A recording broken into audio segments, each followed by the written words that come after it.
Olá, pessoal, bem-vindos novamente ao Pode Cuidar. Muito feliz de estar aqui. Hoje a gente tem uma convidada super maravilhosa, que tem muito conteúdo para contar, tem muita história para contar, muita luta, muita coisa que a gente já estava conversando aqui há muito tempo. Eu falei que se desse para gravar o antes, já tinha um monte de história já. Então vou deixar ela se apresentar. É a Paula. Muito bem-vinda, muito obrigada por ter aceitado o meu convite. Acho que você vem para agregar mesmo, falar mais sobre inclusão, dar mais entendimento mesmo sobre esse universo aí que a gente sabe que não é moleza, né? A gente estava falando das lutas aqui um pouco, mas também das coisas boas, né? Dos ganhos que vocês vêm caminhando aí. Então eu vou deixar você se apresentar e a gente começa o nosso papo, tá? Imagina, primeiro é uma honra participar, obrigada pelo convite. Então, eu sou a Paula, sou mãe de uma menina de 15 anos e de um menino de 10 anos, né, o Davi, que é autista, nível 3 de suporte, com DTH. Uhum. Ele teve um diagnóstico de deficiência intelectual também, porém foi descartado depois das intervenções. Uhum. E assim, hoje a minha vida é essa, o ativismo, né? Uhum. Que eu abandonei tudo, assim, carreira, tudo, para me dedicar praticamente 100% mesmo à evolução do Davi. Uhum. Nossa, já tem um monte de perguntas já. Tá, vamos lá. Como é que é isso teve um diagnóstico de DI e depois não teve mais? O Davi, assim, a gente começou a busca por intervenção mesmo, assim, após os 4 anos, porque até então a gente demorou para fechar diagnóstico, né? A gente passou por 5 médicos para conseguir fechar um diagnóstico. Nossa. E cada médico dizia uma coisa diferente, assim. Aí um médico que bateu a tecla e falou, é autismo? Uhum. E o caminho que eu tinha que seguir foi 4 anos e meio, mais ou menos. Tá. E aí, era bem a fase que ainda as pessoas não falavam tanto de análise do comportamento. Uhum. Eu me lembro que eu praticamente nunca tinha ouvido falar, né? E aqui em São José não tinha, assim, era uma clínica que estava começando, então não tinha muitas informações. Uhum. Mas o médico foi muito insistente em falar, ele precisa de análise do comportamento. Uhum. E aí vai a busca de tratamento, né? Só que essa falta de profissionais qualificados, a intervenção, ela foi precária. Uhum. Então, quando o Davi chegou por volta dos 7 anos e meio, a gente fez a avaliação neuropsicológica. Uhum. E a avaliação trouxe, né, o nível de suporte 3, deficiência intelectual, não verbal, uhum. e o DTH. Uhum. E aí, então, eu levei para o médico. E o médico, ele virou e falou pra gente, ó, o problema do Davi é terapia. O problema dele é terapia. Uhum. Então, quando a gente conseguiu estruturar uma equipe que realmente trabalhava a análise do comportamento de forma adequada, o Davi, ele deu um salto. Uhum. Hoje, ele não é mais um autista não verbal. Ele começou a formar frases. Ele ainda não tem uma fala totalmente funcional. Uhum. E aí, 1 ano após essa intervenção, o médico falou, isso aqui tá descartado. Pela evolução que ele teve neste ano, tá totalmente descartado. Ele não tem deficiência intelectual. Poxa vida! É a primeira história que eu escuto, assim, de descartar mesmo a deficiência intelectual, sabe? E eu tenho o laudo lá. Uhum. Eu tenho o laudo, que eu guardo tudo, desde o primeiro, tudo que os médicos me falaram e colocaram em papel, tá guardado. Uhum. Que eu falo que é a história do Davi. Então, assim, eu falo que um dia eu vou contar pra ele. Tá. Então, tá ali. A avaliação neuropsicológica tá lá, tá salva. E tem a informação de deficiência intelectual. Tá. E mudou muito em relação às intervenções, depois que descartou o DI, ou não? Seguiu da maneira que vocês estavam? Não, na verdade, assim, seguiu porque ele já vinha apresentando uma evolução, tá, né? Quando o analista dele fez porque quando eu cheguei pro analista dele, a gente estava num momento muito crítico. O Davi, ele é muito ritualístico. Uhum. Então, assim, só que as questões ritualísticas dele beiram ao toque. Tá. Então, assim, ele chegou num nível tão forte de toque que eu não conseguia mais sair de casa. Porque ele criou um toque de dar 2 passos e ajoelhar no chão. Então, eu não conseguia atravessar uma rua, eu não conseguia sair de casa para lugar nenhum. Ele parou de frequentar a escola, porque ele ia para a escola e ele só chorava. Ele não podia ver uma porta também, além de andar. Ele não podia ver uma porta que ele tinha que entrar e ajoelhar dentro da porta. Então, ele tinha toda essa questão. Então, quando eu cheguei para ele, falei, olha, a questão é essa. Ele não fala, ele tem essa questão de rituais, né? Então, e aí, quando ele fez a avaliação, ele já olhou para mim e falou, mas ele tem muito potencial. Ele respondeu muito bem. Então, assim, a intervenção dele continuou do mesmo jeito. Legal. Né? Na verdade, quando eu fiz a avaliação ele nem considerou tanto. Ele considerou o que ele tinha avaliado como analista. Certo. Eu fiz a avaliação, acho que... Porque a gente sempre quer, né? Eu quero fazer uma avaliação neuropsicológica, eu quero saber... Né? Atualmente, eu tô vendo que todas as famílias têm buscado, sim, essa... eu falo muito para as mães hoje que me procuram, né? Principalmente quando há uma criança não verbal. Para que não se assustem. Certo. Por quê? Porque uma criança não verbal, ela dificilmente vai responder os testes. Então, quando eu entrei na sala, eu esperava tudo, menos ouvir que o Davi tinha deficiência intelectual. Então, isso foi um baque para mim, foi um susto.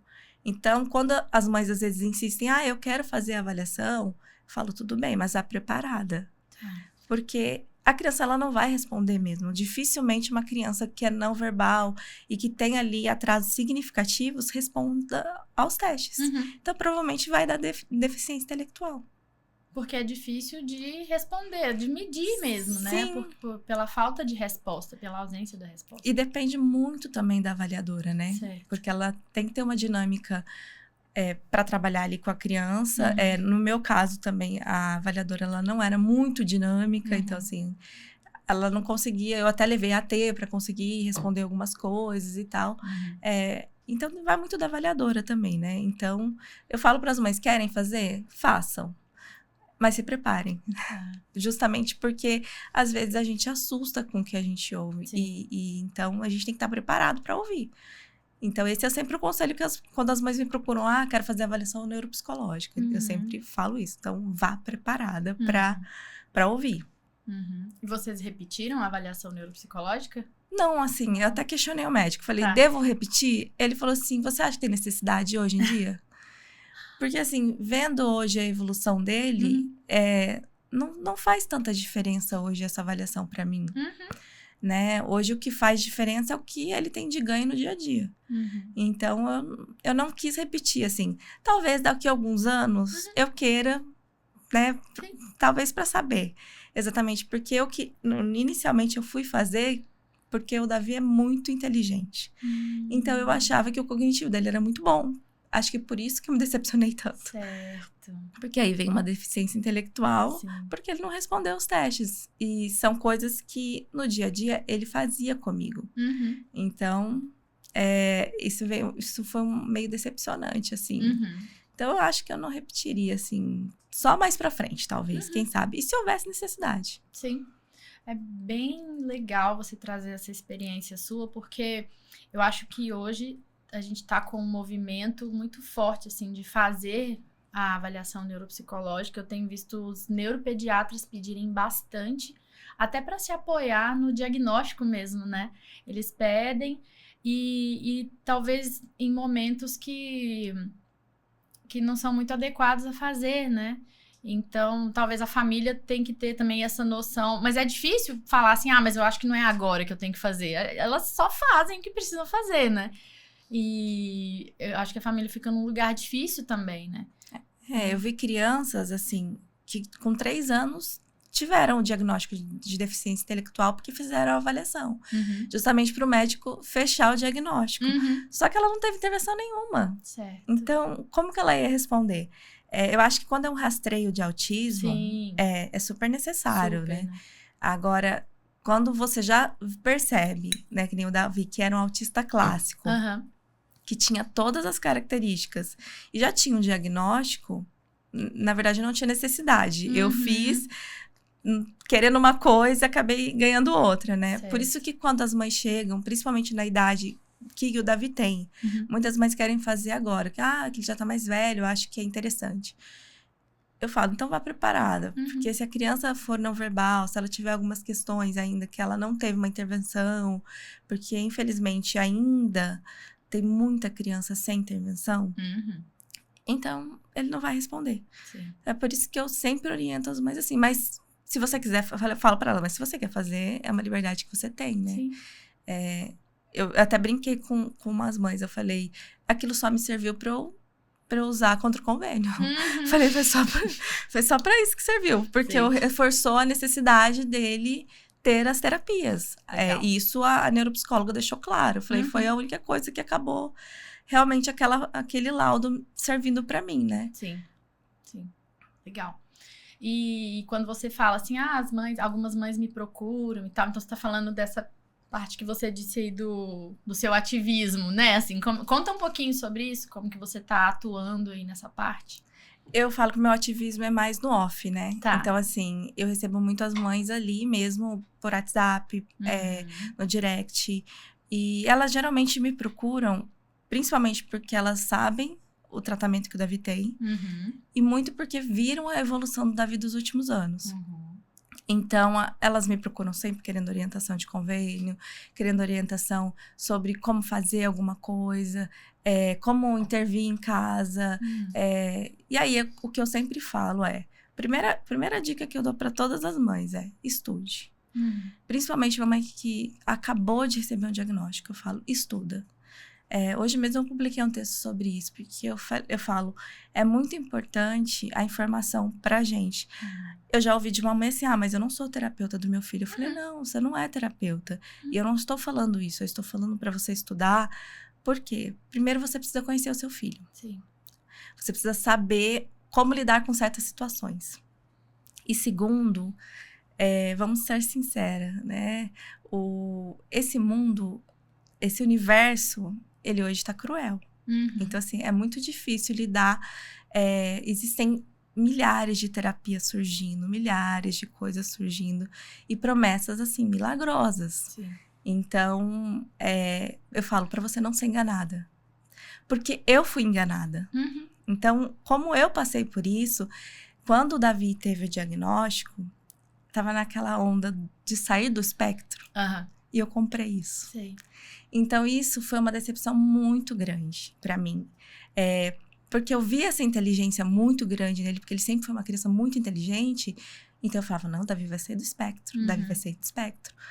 E eu cheguei aí até a clínica onde a psicóloga tinha tirado a criança do espectro. Com essa esperança. Sim. Então, eu sempre falo, estude para que você esteja preparada para saber discernir o que é certo, o que é errado, o que vai ser bom e o que não vai ser bom para o seu filho, né? Justamente porque eu falo que eu não quero que elas pisem nas mesmas pedras que eu pisei. Porque eu sei que como doeu, eu sei como machucou. Eu sei as feridas e os traumas, então eu quero que elas encurtam esse caminho. Então, eu sempre tento orientar as mães nessa questão. Delas seguirem, mas conseguirem pular o que eu já passei. Sim. Né? Justamente pela experiência de ter passado por diversas terapeutas e ter ouvido, assim, diversas coisas, assim, de frases, por exemplo, a culpa é sua do atraso, né? A culpa é sua, você é muito ansiosa. Então, eu falo para elas, depende de você estudar e entender e estar preparada. Sim. Então, esse é o meu ativismo hoje. Eu falo que é no off, assim. Às vezes as pessoas brincam, mas você tem uma dinâmica muito boa, você fala, né, muito bem. Você não quer fazer outras coisas, não quer palestrar. Eu falo, gente, meu universo é esse. Eu entendi como um chamado de acolher as mães dessa forma. Legal. Sabe, eu não quero expandir tanto, porque senão eu não consigo apoiar elas, sabe? E conseguir entender o caso de cada uma, porque também é diferente. Cada situação é diferente, né? Não é a mesma situação que a minha. Então, eu oriento, mas assim, cada uma vai seguir um caminho, cada uma tem uma situação, tem uma estrutura diferente, né? porque a gente lidar com mães que têm SUS, que não tem convênio. Sim. São mães que têm condições financeiras melhores e mães que não têm condição financeira nenhuma, que não tem como contratar um advogado. Então, são diversos tipos de mães. Você tem que saber lidar com todas essas situações. Porque não posso dar uma mesma orientação para uma mãe que não tem condição, né? Então, eu sempre procuro entender o caso de cada uma e a necessidade de cada uma. Eu fico encantada, sabe? Porque, assim, o que eu tô vendo aqui é muito legal. Pessoas que eu venho trazendo aqui, vêm com essa história similar, às vezes, né? De essa luta com convênio, luta com terapias, a luta inicial com diagnóstico e tal. Então, tem uma luta aí, tem muita luta, cada uma com a sua história, e sempre tem aquela virada de chave, assim, que alguém ajudou, sabe? Que alguém teve a mão de alguém ali, teve uma terapeuta de referência que ajudou nesse caminho, ou uma pessoa, uma mãe amiga. Teve a primeira mãe que veio falar com a gente, que foi a Dani, ela falou muito sobre as amizades que ela construiu nas salas de espera, né? Como que ela tem o núcleo de amigos dela, dos filhos típicos e os que são dos filhos atípicos. Então, eu vejo que é esse movimento de, no 1 a 1, você conseguir tocar vidas e ajudar. E a gente sabe que o início, essas dúvidas, elas são massacrantes, né? Eu já recebi mãe que tinha acabado de receber o diagnóstico e pegou, sentou lá na minha frente com aquele tanto de pedido de terapia e ela só sabia chorar, né? Porque não sabia nem por onde começar, era nova na cidade, não sabia de nada, né? E tava ali com esse mundo novo, assim, na mão. E aí eu vejo hoje essas mesmas mães também ativistas, assim, sabe? Ajudando outras e tal. Então é muito legal, parece uma corrente do bem, sabe? E fazer no 1 a 1, assim, é muito legal também. Porque a gente tem grandes meios de comunicação e grandes comunicadores aí que falam sobre o autismo e tal. Mas nada como ter alguém ali para você mandar uma mensagem no WhatsApp e falar, olha, deu tudo errado. Ou então, muito obrigada, porque deu muito certo, né, o que você falou. Então, é muito lindo. E hoje eu falo, as minhas amigas também são as mães atípicas, Sim. né? Eu tenho minhas amigas, assim, mas eu não tenho tanto convívio mais com as minhas amigas, né? Que eu tinha antes do Davi. Sim. Como eu tenho com as mães atípicas. Elas realmente são ali a minha rede de apoio também, porque a gente troca, porque apesar de hoje as pessoas brincam, você leva de um jeito engraçado, né? Porque eu faço muita piada. E falo, gente, mas é porque eu já passei por um processo. Mas eu tenho dias difíceis, então elas também me ajudam. Quando eu preciso, muitas das vezes elas também me apoiam. Pra você ter uma ideia, eu tenho um contato com uma mãe do Rio Grande do Sul.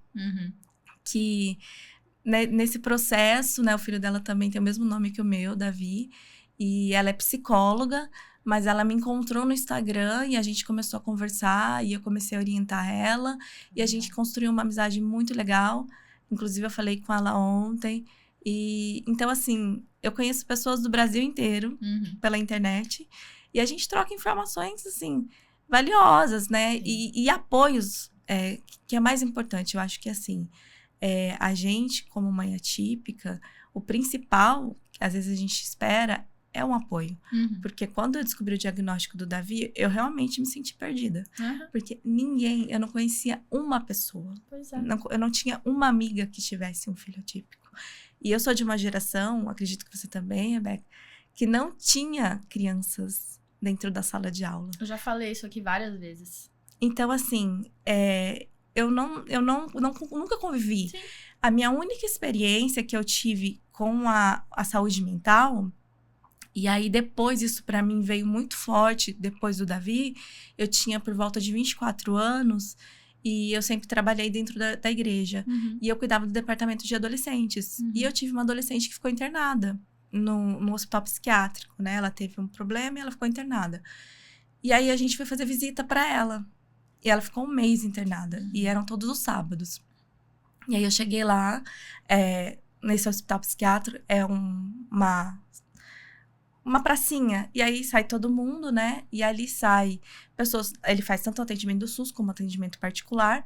Só que o SUS, ele tem um limite. Você fica um mês e eles liberam. O atendimento particular, não. Ele fica ali. Sim. E então, todo mundo ficava ali, sentadinho. E eu vi muitos jovens, muitos adolescentes internados ali. Depois de muitos anos, quando eu fui conhecer sobre autismo, quando eu tive o Davi, que veio essa recordação, e aí eu vi que muitos desses adolescentes que estavam lá, eles tinham características de autismo. Certo. Só que muitos estavam internados como esquizofrênicos. Sim. Então, as pessoas falam, não existia tanto diagnóstico, porque cresceu. E aí, hoje eu entendo, porque ali eu vi uma quantidade muito grande. Isso me assustou muito naquela época. Você imagina uma menina de 24 anos, olhar aquela quantidade de jovens ali, adolescentes internados.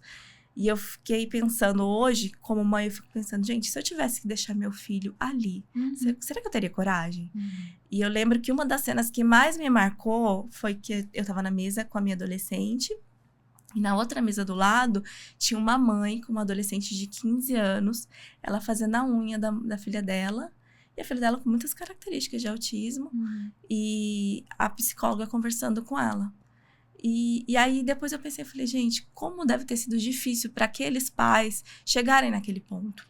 Por quê? Porque há 20 anos atrás, qual era o tratamento que se tinha aqui? Então, essa foi a única experiência que eu tive com saúde mental. Só que eu não sabia o que era. Para mim, aquilo ali era esquizofrenia e pronto, né? Que era o mesmo caso da minha adolescente. Então, essa foi a minha experiência. E aí, quando vem o diagnóstico do Davi, para mim, autismo era qualquer coisa menos o que ele é hoje. Era assim, ele não vai fazer nada.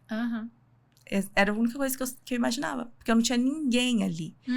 Então, até eu conhecer pessoas, ir para as clínicas e conhecer mães que tinham a mesma história. E eu falo, falar cura. E tanto quando você fala, quanto quando você ouve. Então, quando as mães começaram a compartilhar histórias delas comigo, e eu comecei a me identificar, eu também comecei a ser curada. Porque eu comecei a entender, tem pessoas que também vivem a mesma situação que a minha. Então, eu comecei a encontrar o meu universo. Porque até então eu estava perdida, né? Eu tinha saído de um lugar que eu já não cabia mais ali, não era mais o meu universo ali. Eu não tinha mais como fazer as mesmas coisas. Porque a gente quer e não adianta, a gente reluta muito contra isso. E aí eu lembro de uma frase que me marcou muito, que foi uma frase do Marcos Mion. Que ele falou assim, não queira a vida que você tinha no passado, ela não existe mais. Seja feliz com a vida que você tem agora. Daquele dia em diante, eu falei, eu tenho que ser feliz com a vida que eu tenho agora. Mesmo que eu tenha dias difíceis, eu tenho que aprender a ser feliz. Porque ela não vai mudar. Né? Então, essa foi uma das questões, assim, que mudou muito. Acho que abriu a minha mente. Naquele dia que eu vi aquela frase, eu mudei minha postura. Mudei minha postura como mãe, mudei minha postura de querer mostrar o outro lado para as pessoas, sabe?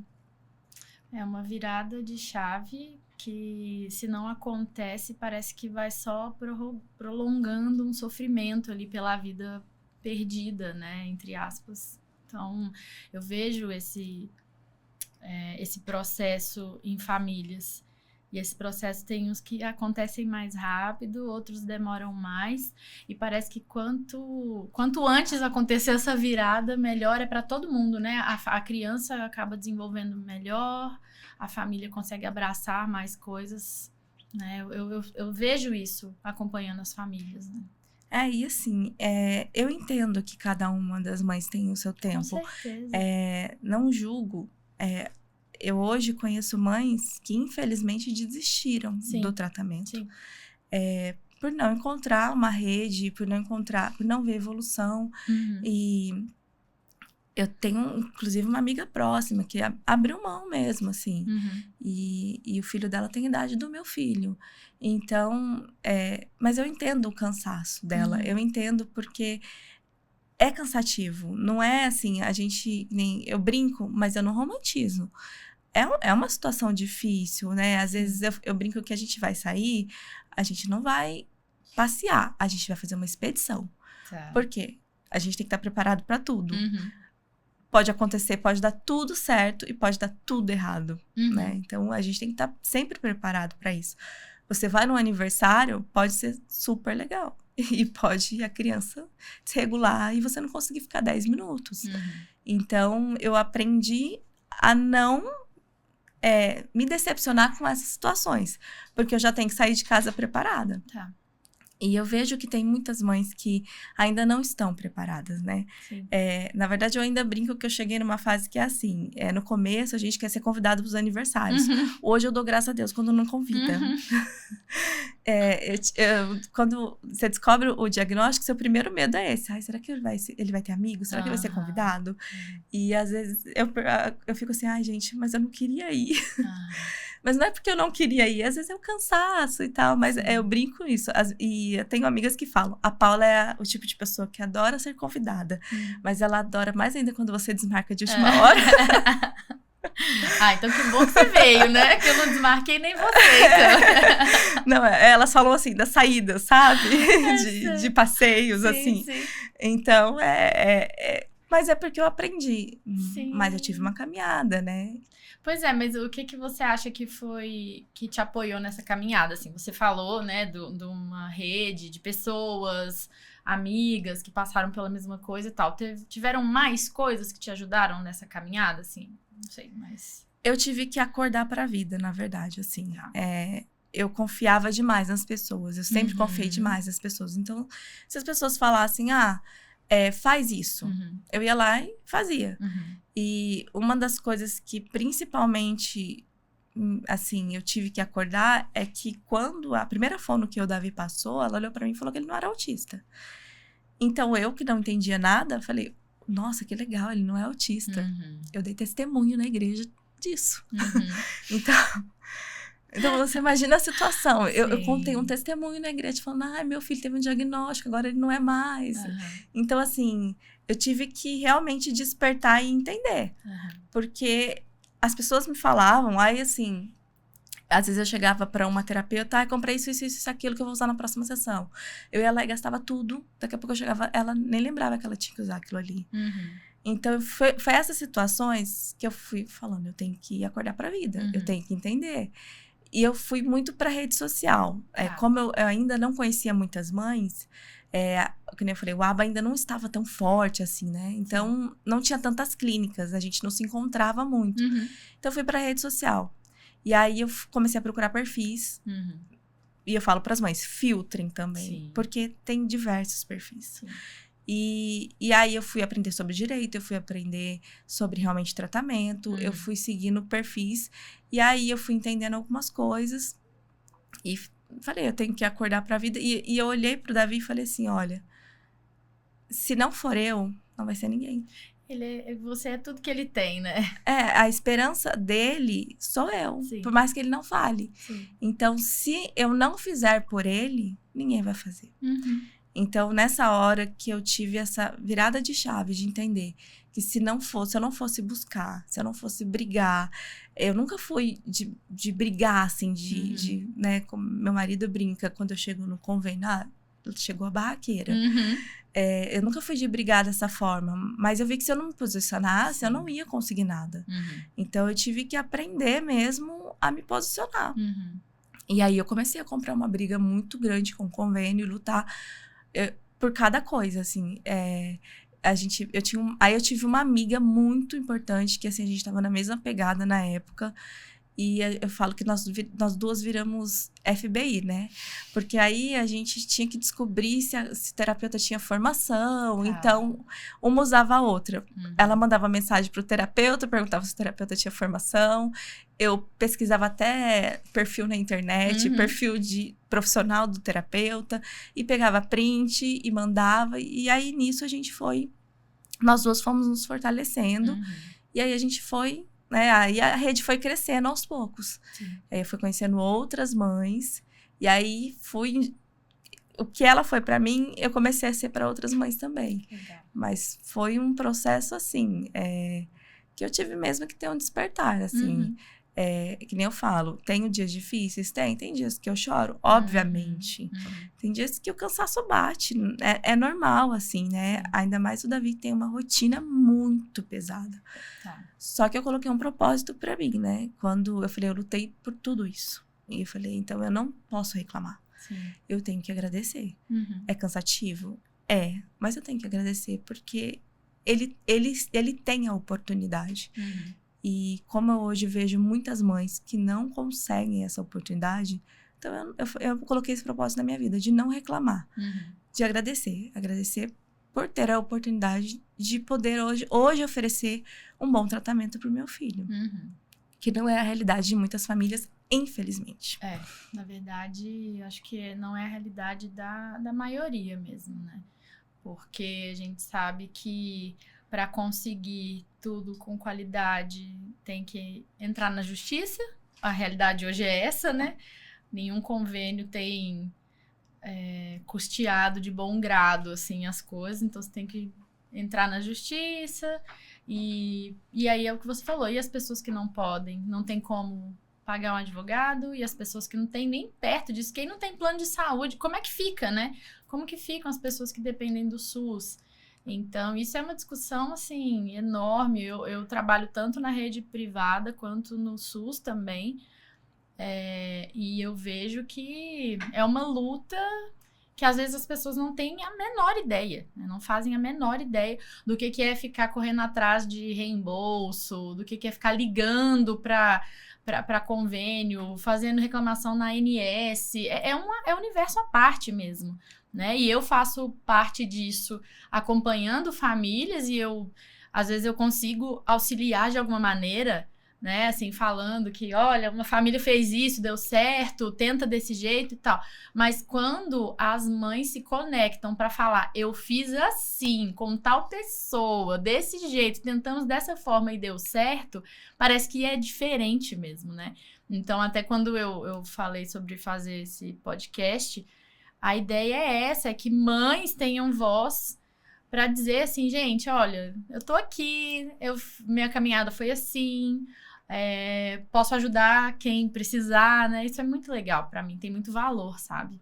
Não, e eu falei ontem com uma amiga, que também é mais típica, eu falei, o autismo, ele virou um problema social. Sim. E de saúde pública mesmo. Então, assim, a gente pensa na próxima geração, porque existem... Eu vejo pelo meu filho, que até os 8 anos não falava.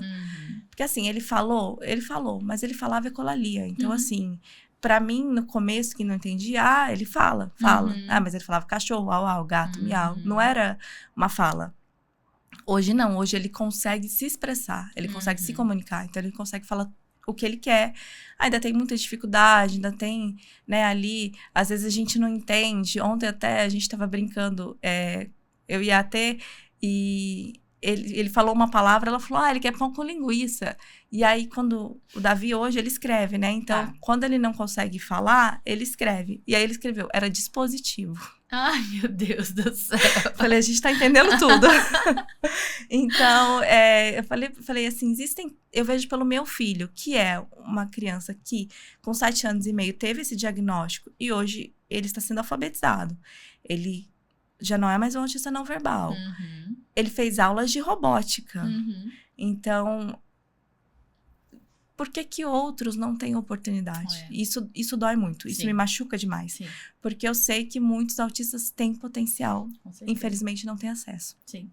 E é isso que, quando tem mães que chegam pra mim, e aí elas falam, eu vou ter que fazer. Eu vou ter que fazer porque eu não consigo. Não vou conseguir na rede pública, então eu vou ter que correr atrás, eu vou ter que fazer. Eu tive uma vizinha que, logo no comecinho, o menino dela tinha 1 ano e meio quando ela percebeu. E o Davi, né, já tinha um diagnóstico, ela veio conversar comigo. Só que eu sempre tive aquele pudor de falar, né, aquele medo de falar, eu acho que seu filho é. Sim. Porque a gente fica naquela situação. Meu filho é, então eu acho que todo mundo ela vai querer que todo mundo seja. Sim. E ela falou, ele tá andando na ponta do pé. Eu falei, mas será que ele machucou o pé? Você já não foi ver? Mas leva ele no médico, né? E aí ela foi uma mãe que eu sinceramente me surpreendi, porque ela realmente queria descobrir. Então, ela filmava, ela filmou ele e me mandou. E aí, um dia eu sentei lá no apartamento dela e falei, vou intervir aqui com ele.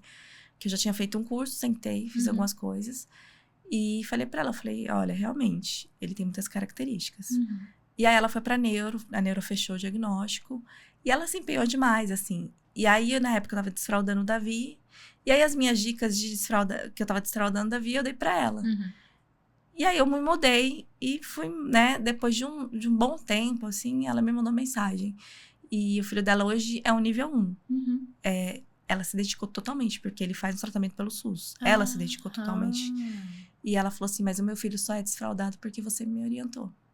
E aquilo ali, assim, ganha o meu dia. Nossa. Porque eu falo assim, pode ser uma pedrinha, é uma pessoa que eu ajudei. Mas pra mim já fez a diferença, porque eu acho que é isso, né?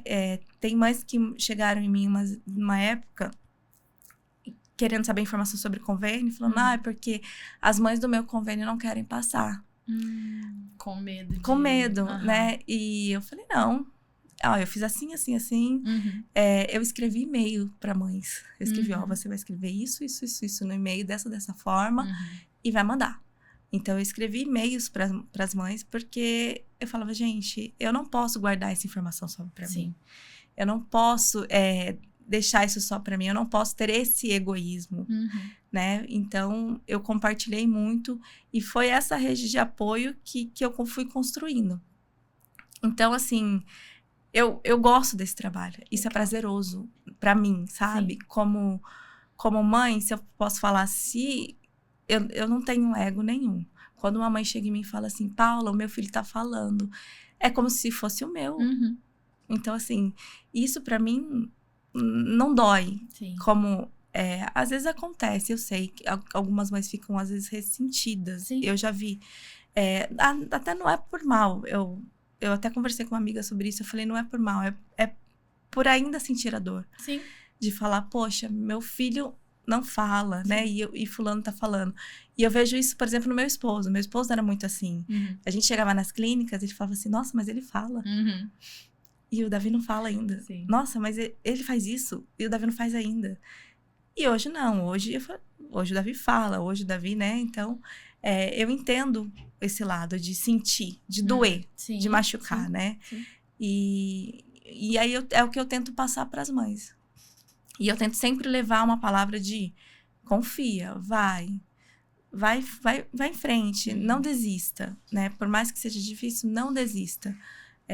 Porque o seu filho precisa de você, né? Você precisa ser voz para ele. Então, e como eu falei, eu gosto. Eu tenho, nossa, o maior orgulho de fazer isso. Legal. De conversar com as mães, sabe? E de ouvi-las. Às vezes, assim, eu falo muito por conta do DTH. Então, eu falo demais.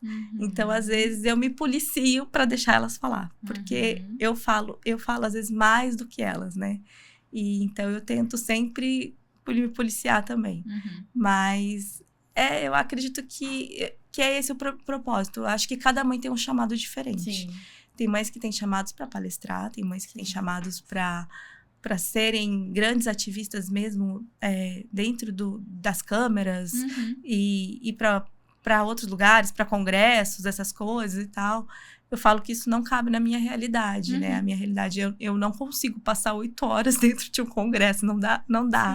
É difícil no meu dia a dia. Mas o que eu posso fazer é isso. É o que eu consigo fazer e o que eu acho que eu faço de melhor.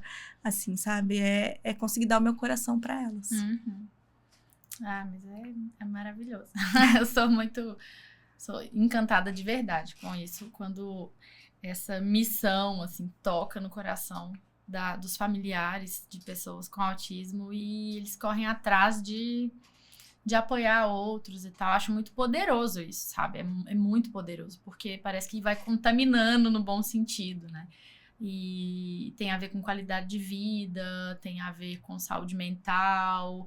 A gente não sabe, assim, como que as pessoas sofrem ali a portas fechadas, né? Então, às vezes, elas têm que sair para levar na terapia e tal, mas na hora que entra pra dentro de casa é que tá tudo despedaçado mesmo, né? A saúde mental, o coração tá despedaçado.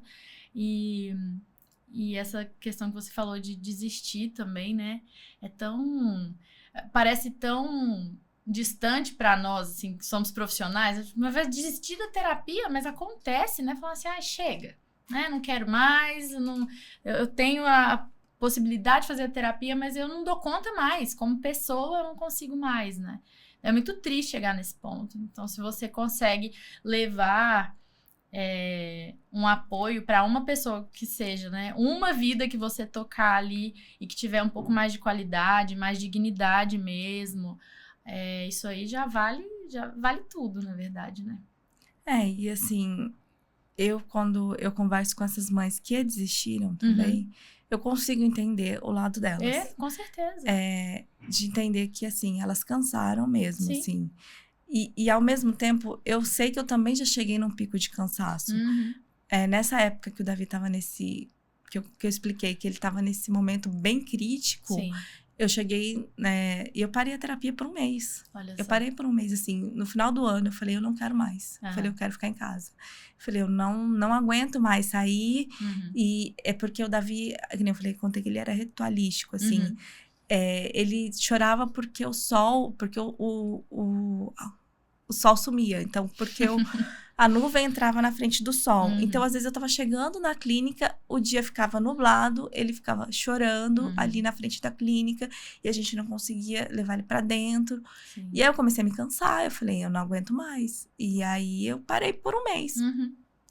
E aí, eu juntei meus cacos e falei, não, eu preciso me reerguer. Sim. Eu preciso recomeçar. E aí, eu comecei. Então, por isso que eu falo que eu entendo, né? Sim. Eu entendo e, assim, eu acredito que existe um momento também que elas vão despertar. Sim. Talvez, assim, seja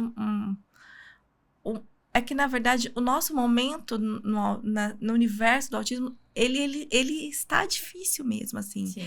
Falando juridicamente, Sim. né? Eu vejo tantas mães, assim, entram com processo mesmo assim, não estão conseguindo. É verdade. Descumprindo sentenças, Sim. né? Processos já julgados. Sim. Então, a gente até comentou fora, né? Do rol taxativo. Sim, eu acho que a gente precisa falar sobre isso, de verdade. Que aí vai ser julgado novamente. Então, assim, eu acredito que os convênios estão se apoiando muito nessa votação. Por isso, estão negando tanta terapia. Sim. Porque eles voltaram a ter aquela postura dura. Então, realmente, tem sido difícil para as mães, né? É uma luta mesmo. Eu tenho uma mãe que ela fez um convênio bem mais caro. Um convênio que é pessoa jurídica. Para ela conseguir acesso às terapias, e ela teve a mesma situação no outro convênio. Então, assim, ela ficou super decepcionada, porque ela tinha uma expectativa muito grande. Sim. E aí, ela sumiu por uns dias, né? Aí, eu mandei mensagem para ela, falei, você tá bem? Aí, ela mandou, não, eu tô, mas é que eu preciso de um tempo, eu preciso ficar off, né? E eu preciso pensar. Eu também tenho isso. Às vezes, assim, quando acontece alguma coisa, eu preciso parar e pensar e reprogramar o que eu vou seguir de novo, né? Eu comentei que as minhas amigas falam, você é doida? Porque eu já parei terapia e falei, não vou mais, não vou mais para essa profissional. E aí, para elas era uma loucura. Eu falei, mas não dá certo mais, eu não vou mais. E aí, eu fui em busca de outras, e aí comprei briga com o convênio de novo, até conseguir aquilo que era a necessidade do meu filho. Então, eu entendo que às vezes a gente tem esses momentos que a gente tem que se reprogramar. Mas, realmente, tem sido... eu falo que a gente não tem tido paz um dia. Cada dia você acorda com uma notícia diferente. Sim. Então, é sempre eles tentando, de alguma forma, derrubar o rol. Ou, de alguma forma, entrar dentro das comunidades, né? Para poder... ou colocar a opinião deles e mostrar, como nós eu já ouvi da própria coordenadora do Centro de Especialidades do meu convênio, que as crianças com autismo, elas estão quebrando os convênios. Eu ouvi essa frase. Ai, gente. Então, assim, eles falam isso, então eles estão tentando de todas as formas ali. E então tem sido muito cansativo para os pais. Sim. Porque a única expectativa deles em ter algo melhor, primeiro, é dentro do convênio. Sim. E aí, porque nem toda, a maioria não tem condições de sustentar um tratamento na rede particular. Altíssimos custos, né? A gente sabe disso. A gente sabe. E assim, é isso que você tá falando. Nunca vem notícia boa, né? Só vem notícia ruim. Então, as pessoas que param mesmo e falam, não aguento mais, é porque é luta em cima de batalha, como dizem, né? O tempo inteiro. Além de não ter, às vezes tem muita fila de espera, às vezes tem aquele profissional que você quer, não vai conseguir atender, não tem previsão mesmo de começar um atendimento e tal. Tem todas essas coisas e ainda tem essa parte aí dos convênios tentando de todas as maneiras dificultar, né?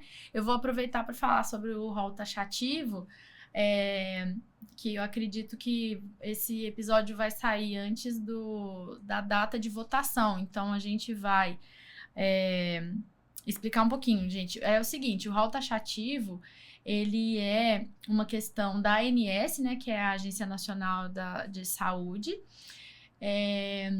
A gente tem falando que os convênios, eles são obrigados a cobrir terapias que estão fora do rol, né? Hoje ele é explicativo. Ele é explicativo, né? Então, elas têm lá algumas terapias que são, de fato, que o convênio é obrigado a cobrir e que estão lá no rol, e outras eles também são obrigados a cobrir porque elas têm evidência científica, etc. Então, a gente tem aí essa gama de terapias.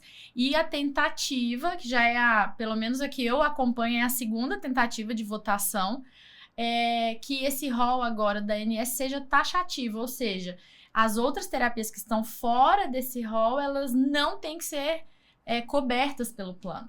E isso impacta a vida de milhares de pessoas, não vou falar nem crianças, não, milhares de indivíduos com autismo e as suas famílias, além de outras condições também, não é só o autismo que vai ser impactado com isso.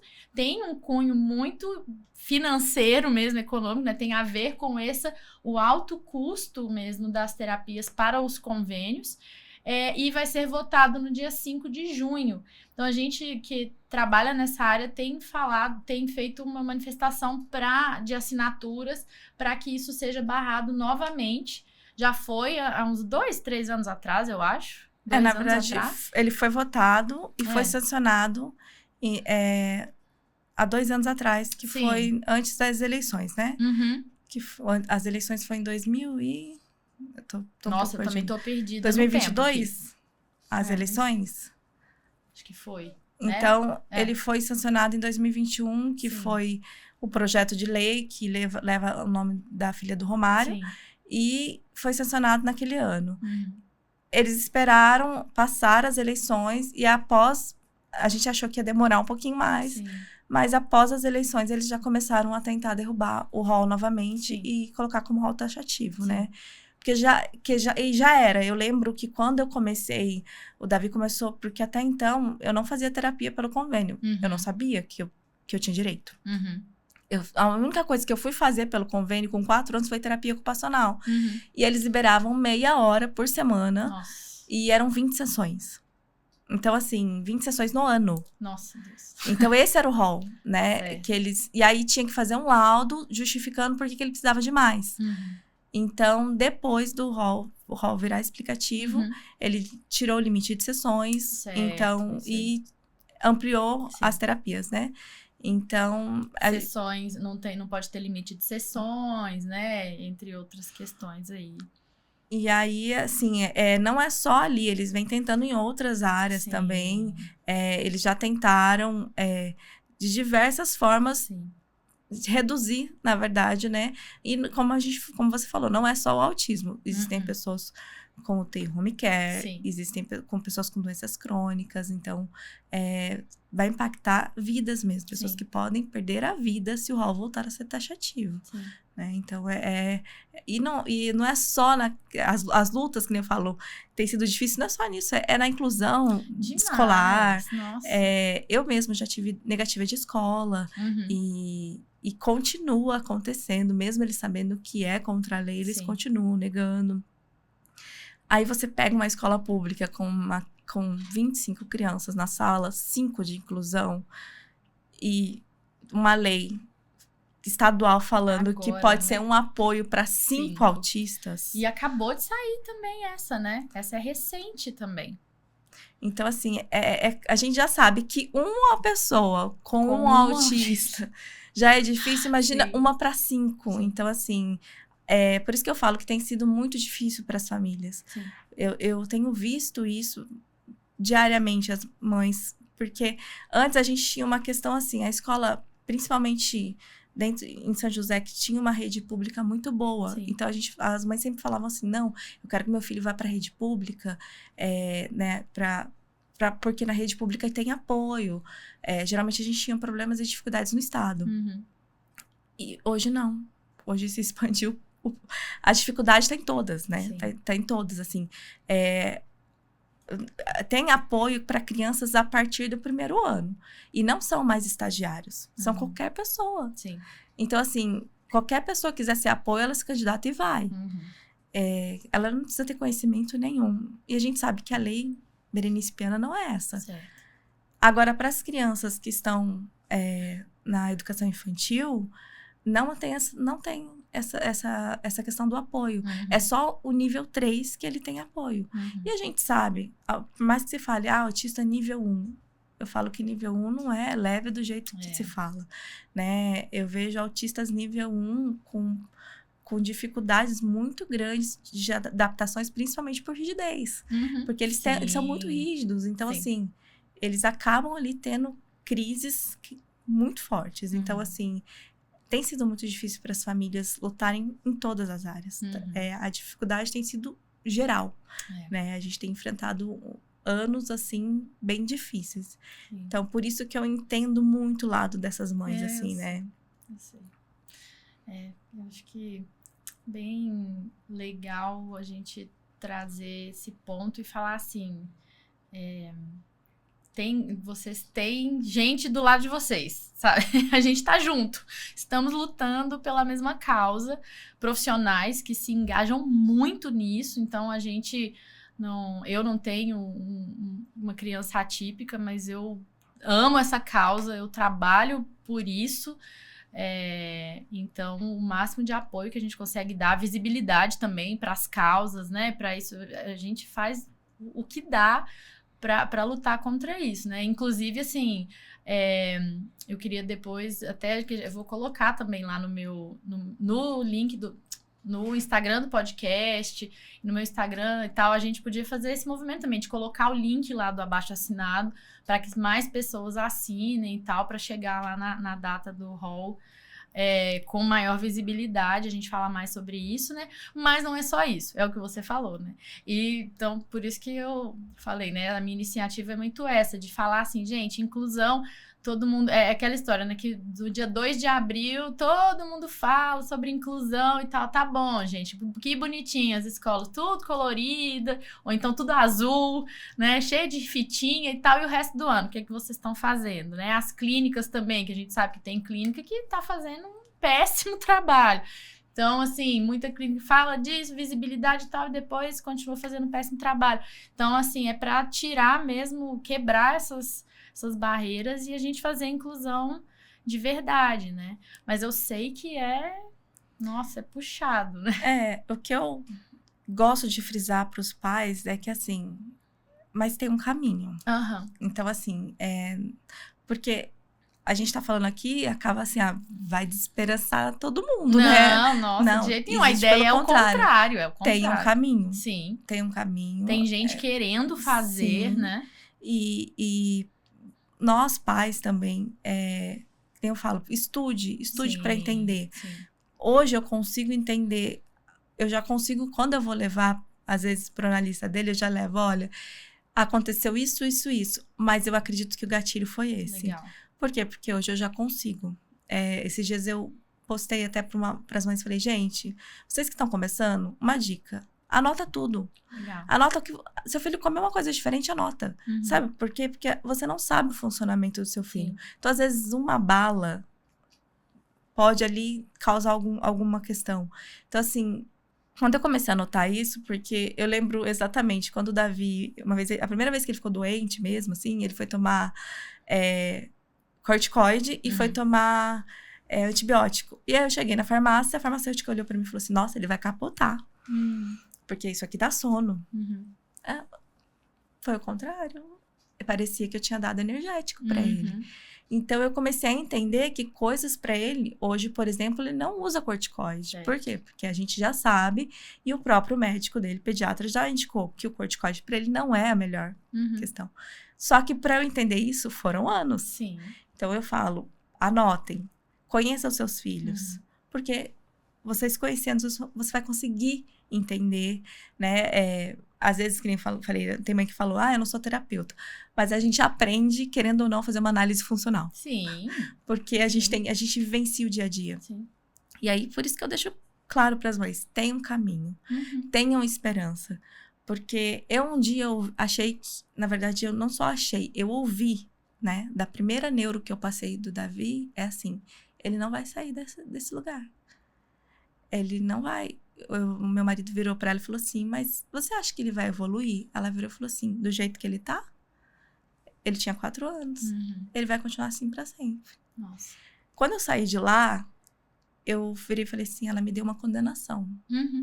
Mas eu não vou pegar essa condenação pra mim. E aí, hoje eu falo, o meu filho, ele está falando, meu filho está sendo alfabetizado, meu filho escreve, o Davi lê. Então, assim, hoje o Davi, ele ainda não é um autista 100% funcional, não. Mas eu luto todos os dias para isso. Então, tenham esperança. Sim. E ele começou a falar funcionalmente aos 8 anos. Então, eu sou a prova viva de que a gente não deve desistir. Sim. Que se eu tivesse desistido no primeiro não que eu recebi, ele não teria chegado até onde chegou. E como foi cedo esse não que você ouviu, hein?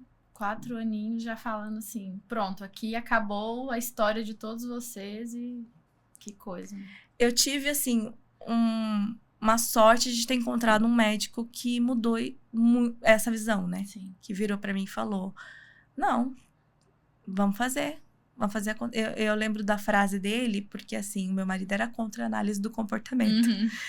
E aí eu perguntei, eu já estava estudando, eu perguntei pra ele assim, doutor, Davi precisa de aba? Ele pegou e falou, precisa. Daí ele pegou e falou, meu marido falou, mas a terapeuta falou que ele não precisa. Daí o médico virou e falou pra ele, sim, mas o médico sou eu. Se eu disser que ele precisa, é porque ele precisa. Sim. E aí eu saí com laudo, até então eu saía com laudo assim, escrito autismo, fono, TO, escola. Sim. Ele falou assim, pega o laudo na sexta-feira, isso era uma quarta. Eu falei, gente, como assim pega na sexta-feira? Aí eu peguei o laudo, olhei, ele não tava digitando.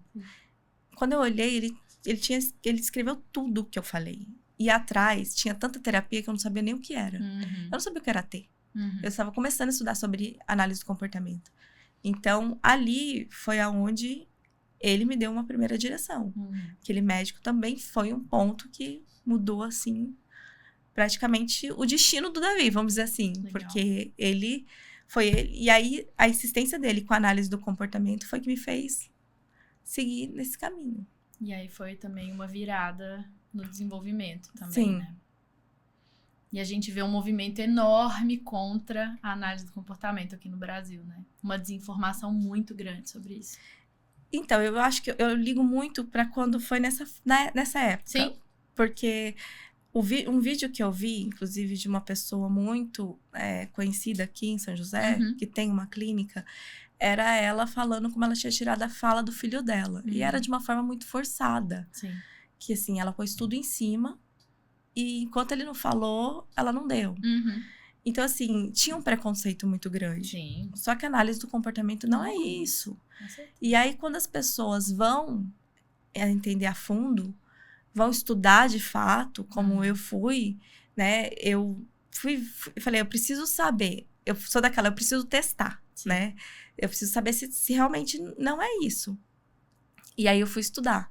Eu lembro que na época o Davi não tinha nada de imitação. Nada. Ele não sabia dar tchau. E aí, quando eu comecei a fazer o curso, eu fiz um curso online. E aí eu sentei na frente dele e comecei a fazer a imitação. E aí pegava a mãozinha dele, vou imitar o cachorro. E fui pegando a mão e colocando. Até que uma hora, Davi, vamos imitar o cachorro? Ele fez. E aí, Davi, o tchau, pega a mão, o tchau. Até que uma hora o tchau foi. Então, eu comecei a ver resultado. Antes de começar com outros profissionais. Sim. Então, eu comecei a entender. E eu comecei a quebrar também um preconceito que eu também tinha. Sim. Então, assim, eu entendo o preconceito das pessoas, porque durante muito tempo, né, a análise do comportamento foi isso, foi forçada. Sim. Você tem que fazer e pronto, acabou. Sim, é verdade. Infelizmente, ainda há clínicas que seguem essa linha, né? Então, elas ainda têm o que nós chamamos de hábito estruturado, né? O que funcionou pro Davi foi o naturalista.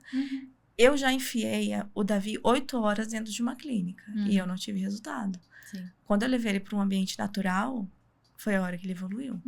Então, assim, hoje eu sei a diferença disso. E, às vezes, eu já me culpei por ter deixado tanto tempo ele lá dentro. Porque eu fiquei pensando assim, nossa, o que ele pode ter passado, né? Mas, assim, é escolha de cada um. Sim. Eu acho que a visão o momento, né? Tem mães que preferem isso. Sim. Tem mães que gostam desse estilo, Sim. né? Não é o que eu gosto. Não é o que eu procurei para o meu filho e não é o que deu certo para ele. Sim. Mas para outras mães deu. Mas entendo esse preconceito por isso. Porque eu tinha um preconceito por conta desse vídeo. Sim, a gente sabe que tem muita informação que é disseminada e que vira referência das pessoas, né? O que eu sei de aba? O que eu vi ali e, infelizmente, a informação estava totalmente equivocada, né? Então, tem muito preconceito mesmo, né? E é uma tristeza. Porque aqui, todo mundo que sentou aqui até agora falou da diferença que foi na vida da criança uma intervenção baseada em aba bem feita. Feita por profissionais sérios, né? Isso aí foi uma constante até agora. E a coletividade também, assim, a parceria dos outros terapeutas também. Com certeza. Eu fiz a escolha de colocar cada terapeuta em um lugar, né? Eu não fiz isso de concentrar numa clínica. E talvez eu achei que isso me traria alguma dificuldade, porque você unir todo mundo, e eles foram tão parceiros, eles têm uma reunião mensal, todos eles. Então, a parceria entre eles também deu muito resultado. Porque a gente fala da análise do comportamento, mas um depende do outro. Sim. Então, assim, a gente sempre viu que, por exemplo, se a integração sensorial não estivesse sendo bem aplicada, isso afetava também no desenvolvimento do Davi. A mesma coisa dentro da comunicação, que é uma parte muito importante. A gente sabe como comunicação reduz comportamento, né? Porque muitas das vezes, principalmente questões de agressividade, estão relacionadas à comunicação. Sim. Ele não consegue se comunicar. Eu fico pensando assim, gente, se eu tiver com dor e eu não conseguir falar, aí a pessoa vai lá te dar o que comer. Então, assim, que frustrante, né? É uma situação, né? Sim. Então, não conseguir se comunicar é muito difícil. Sim. Então, tem todos ali em parceria, eu acho que é o que dá resultado, assim, sabe? Porque precisa ter esse conjunto, né? A gente sabe da importância de cada profissional na sua área fazer um bom trabalho e fazer aquilo. Eu acho que também escolher por amor. Essa é a questão, né? Quem faz por amor, faz bem feito. Eu vejo muita gente que foi pra área por dinheiro, mas quem faz por amor, faz bem feito. Sim, é verdade. Maravilhoso. Paula, você vai ter que voltar mais aqui pra gente falar mais. A gente já vai terminando por aqui na sensação de que ainda tinha mais 1 milhão de coisas pra gente conversar. Então, se você animar de voltar sempre que você quiser, que foi, nossa, muito legal mesmo escutar a sua experiência. Escutar esse trabalho que você está fazendo com as mães, assim, trabalho voluntário que você faz com as mães, muito legal. Então, eu queria pedir para você falar o seu Instagram, como que é o seu @ lá para ficar registrado aqui. Tá. Não, primeiro, quando precisar, pode me chamar, né? Sou sempre disposta. Maternidade.atípica SJC. E, assim, primeiro vai encontrar uns vídeos engraçados, né? Que eu tento levar para um lado cômico, assim, essas questões, essa realidade que a gente tá vivendo, né? Mas, assim, pode me chamar no direct que eu respondo. Legal. E a gente conversa. E o que precisar de informação, o que eu puder contribuir, eu estou ali à disposição. Maravilha. Muito obrigada mais uma vez. Foi muito gostoso mesmo ouvir a sua experiência e tal. E contribuiu muito, com certeza. Tá? Muito mesmo. Eu que agradeço pelo convite. Fiquei imensamente honrada em estar aqui com você. Obrigada. Obrigada. Então é isso, gente. Ficamos por aqui hoje. O próximo episódio já também vai ter muita coisa boa. Então, continue acompanhando aqui, que ainda tem muita história boa para chegar. Até mais.